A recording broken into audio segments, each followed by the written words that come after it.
Hello everyone, this is Highlander from MTG Cardsmith doing another custom Magic the Gathering card review, and today we're reviewing a card by TGBC for his set Gakuren. Gakuren. What do we got here? We got a Planeswalker. Okay, Sirin. Second Herrscher. That's how it does second on... this is not your fault, but that surprised me. Shouldn't this be a big 2? That's weird. Second Herrscher. All right, 4 white blue. For a legendary Planeswalker, Sirin. It's like Soren, but with an I. All right, so let's look at the art real fast. We got Anime Girl. We got she's got a little like shadow ball and some sparklies, and she's wearing this floofy dress. There's maybe some atoms spinning around her or something. Okay. Okay. 6 mana +2. Create 2 3/3 colorless Honkai Beast creature tokens with trample, named Chariot. Add 2 Honkai to your reserves. Wait. 2 3/3 colorless Honkai Beast creature tokens with trample named Chariot. Okay, that's a little awkward, but I get what you're doing here. Okay. -5. Exile 4 target creatures. Wow. Wow. Okay. -9. Create a Sirin emblem and 2/3 white human soldier creature tokens named Valkyrie.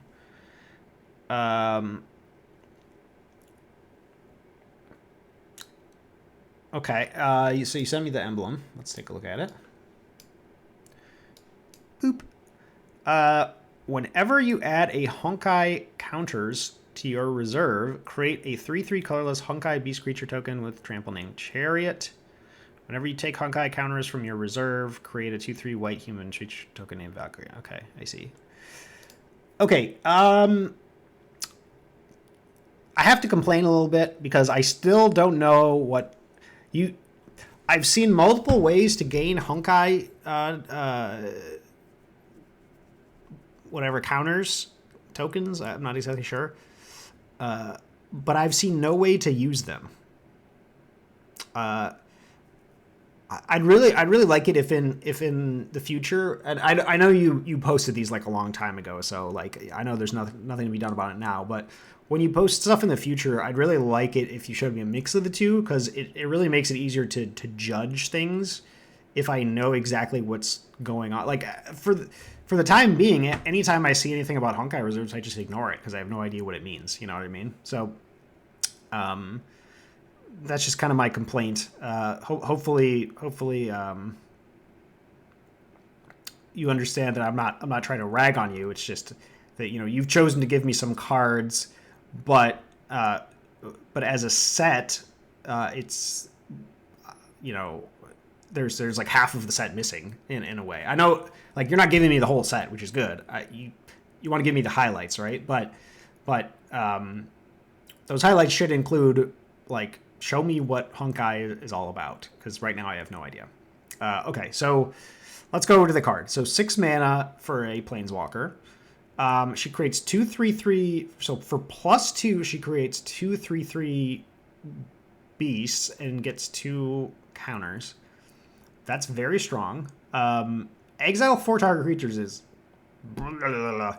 that's incredibly strong, especially since she survives. And then you've got this emblem. Okay, so making Planeswalkers is hard. I'm not going to deny that. This one seems very strong, like a little bit too strong to me. I know she costs 6 mana, but this is an incredibly strong card. So let me talk about a couple issues that I have, not with the design, but just with the formatting and the templating here. So when you're putting token creation on your card, it's done in a certain way, and you can see this basically anywhere if you look for like creature tokens. That's I could literally pick any of these. I don't know why I'm taking so long to pick one. I could literally click on any of these cards and it would be fine. All right, here we go. So let's look at Arlen for a minute. Create 2/2/2 green wolf creature tokens. Okay. Now, the way they template these cards, this is how it works. You tell them the number of tokens you're creating, and notice. So in your case, you're using the number 2. Notice they always use the word for the numbers of tokens, and that's because if you do it this way, it's awkward in front of the stats, right? 2, 3, 3. It just read like this. It just like looks really odd and strange, and it reads kind of strange. Whereas this is very nice because the stats just sort of pop out to you, and this no longer becomes a kind of noise. It just sort of flows with it. So use the word there. 2/2 color green wolf, capital wolf. This is the name of the card and also the type combined. Okay. Creature tokens. Now, let me. Okay, what's that? I think there's like a Nissa that creates a legendary token. Creates like an Asaya, I think it's called. Let me take a quick look. Make sure I know what I'm talking about here. Is this the one? Yeah, put a legendary 4/4 green elemental creature token named. Okay, so you can do this if you want. So this is a legendary, but in this case it's legendary, which is probably the reason why they're doing this. Put a legendary 4/4 green elemental creature token named Ashaya the Awoken World onto the battlefield. Okay, so, but here I kind of understand why they wrote it this way. Sorry. No, my dog! Sorry, I've returned. My dog is fine. All right, so I want to quickly just do a search for named tokens. Token named. Let's see. Yeah, cat soldier creature token named a Chinese pride. Okay, so this is actually okay. It's just uncommon, which is why I hadn't seen it. It's an artifact token named Landmine. Okay. Okay.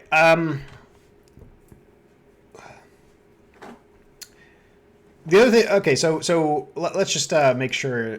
Let me just make sure that the wording here is correct. So we've got what happened? All right, so you go over here and you go over there. Okay. Create 2/3/3. Okay, so we talked about the word here. 3/3 good, colorless good. Honkai Beast creature tokens with trample named Chariot. Okay, so your formatting for the most part is good. The only thing that you really have wrong here is the number. The other thing that makes this kind of awkward is like I get so I get what you're doing here, right? These are her like chariot beasts, her chariot pullers, chariot animals. But it's kind of weird to name the beasts chariot. Right, like the chariot is the thing that they're pulling. It's not the beasts themselves. So that's kind of what I find a little awkward about it. I would certainly, if you had not included that text there, I wouldn't understand that they're supposed to be pulling her chariot. But if this were like a real Magic card, or let's just say like, if there was a professional artist making art for this card, they would include that in the art and you would get it, right? They would have like a person, they would have her inside a chariot being pulled by these two beasts, right? And maybe some Valkyries flying alongside or something like that, right? So you would kind of understand what's going on with that. So I understand that you're limited in your art.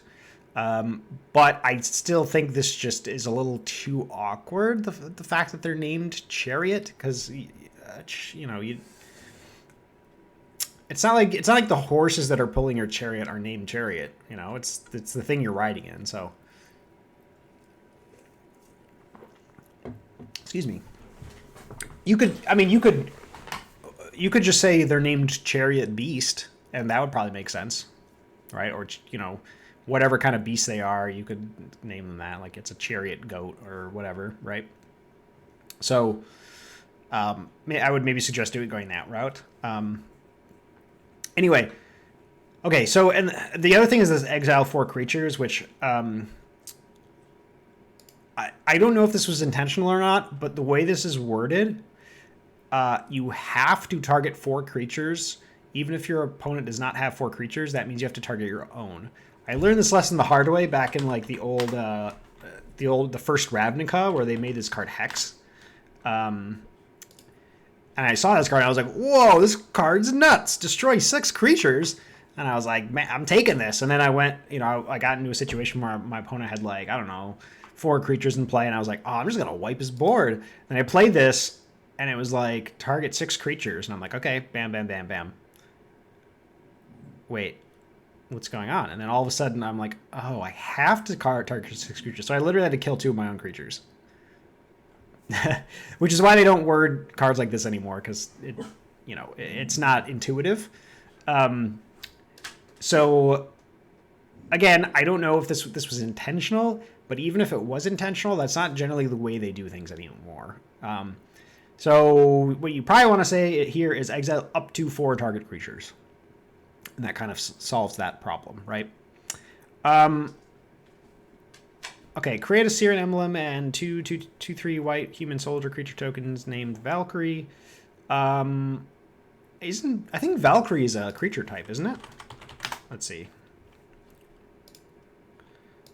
Valkyrie.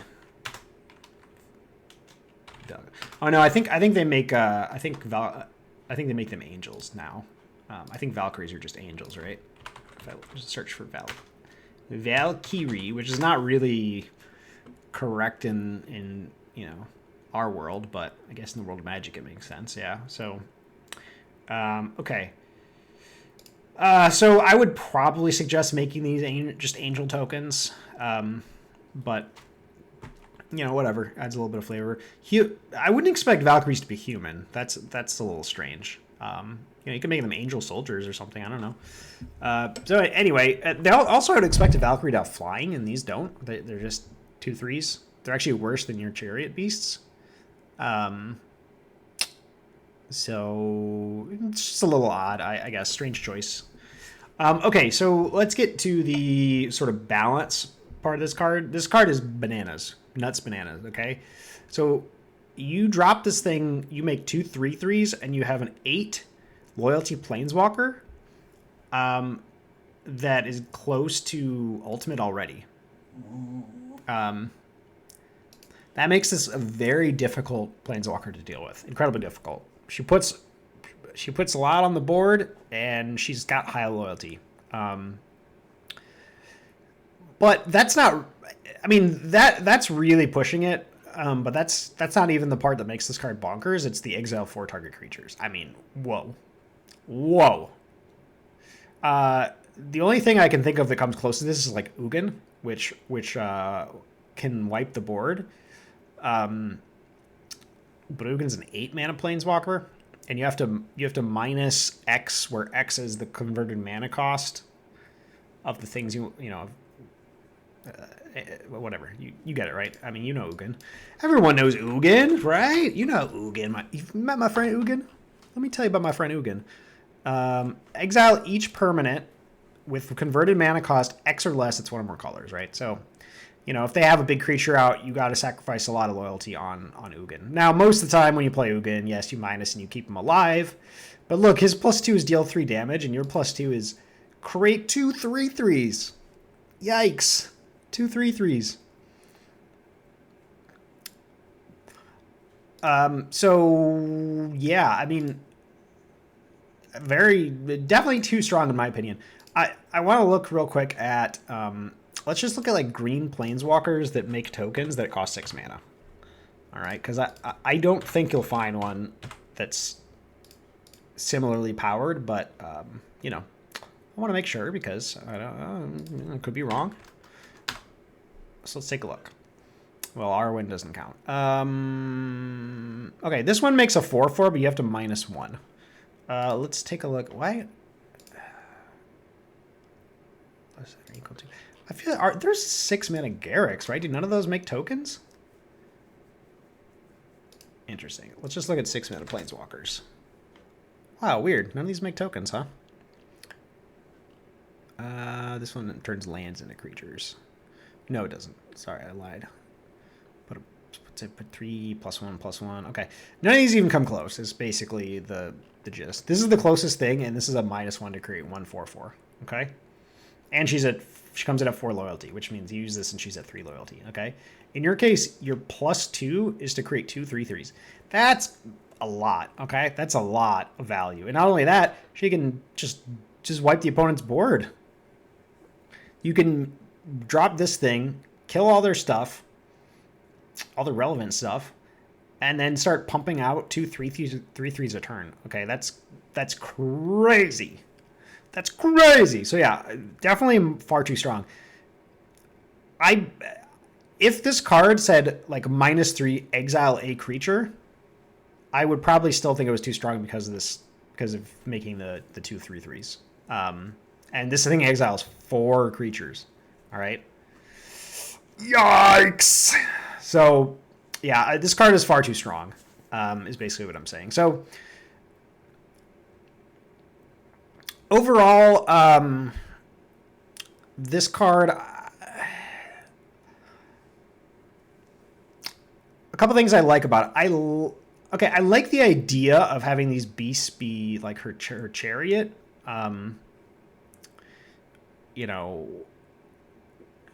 I think you should name them chariot beasts because I think that would make more sense. One thing that might be kind of interesting is, this is just a random suggestion, it'd be kind of cool if instead of creating 2 3/3s every time you activate this, it somehow made it so that you always just had 2 in play, basically. So like you plus this, you create the 2 chariot beasts, right? They pull our chariot, and then after that, if you plus 2 this again, and they still have the chariot beasts are still in play, it doesn't actually make any more tokens, right? Maybe there's some other effect like, well, here you've got the whatever this Honkai thing is, or gain life or whatever, right? Or but then like if they kill one or both of your chariot beasts, boom, like it brings it back up to 2, right? I think that would be kind of neat because that would really drive home the chariot thing, and it would also help, I think, balance his ability. It would still be incredibly strong at that point because you drop this and boom, you get 2 3/3s, but at least you can't like make 2 3/3s every turn.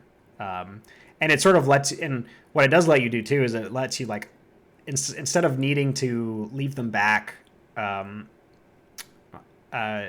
can be a little bit more aggressive with them because if they die, you just get two more or whatever. So just a random suggestion that I think would help the flavor and also help the balance a little bit. I mentioned this for the last couple of Planeswalkers. I don't really care so much about the ultimates other than they should probably win the game, and they should probably be exciting. In your case, I have no idea how exciting they are because they all have to do with Honkai, and like I've said, I have no idea what any of that means. So overall, I think this one's a 5 out of 10 for me. I do like the story. Like, this one definitely tells a little bit of a story. Like, I kind of like this. Like, I get what this Planeswalker is about. She rides in this chariot with these beasts, and she's got these Valkyries at her side. Like, that's cool. That's pretty cool imagery. It's a shame that the art doesn't really reflect it. It's just sort of a random anime chick. But that part's cool. I like that about this card. But I think it has too many other issues. The fact that it's so powerful being one of them. The fact that you've got this issue with dealing, exiling creatures. It's the formatting issues, you've got, and the fact that I have no freaking idea what Honkai means, brings it all down for me, I think, to a 5. But, were this card properly balanced and properly formatted, I would really like this card, I think. Like, from a flavor standpoint, it's really getting there for me, and I think I looked at one of the other Planeswalkers and I was like, I don't understand what this Planeswalker is about. But this one I totally get, right? This one's like, yeah, Rise in a Chariot has Valkyries by her side. She's going to kick some butt, right? So that part's really cool, and I commend you for that. I think the balancing and the formatting is just off for me. So maybe I'll have to increase it to a 6 to be fair. But the power of this card just really puts me off. So, all right, so that's it for the review of Sirin. I'll go with a 5.5 out of 10. How's that? And I'll see you guys next time.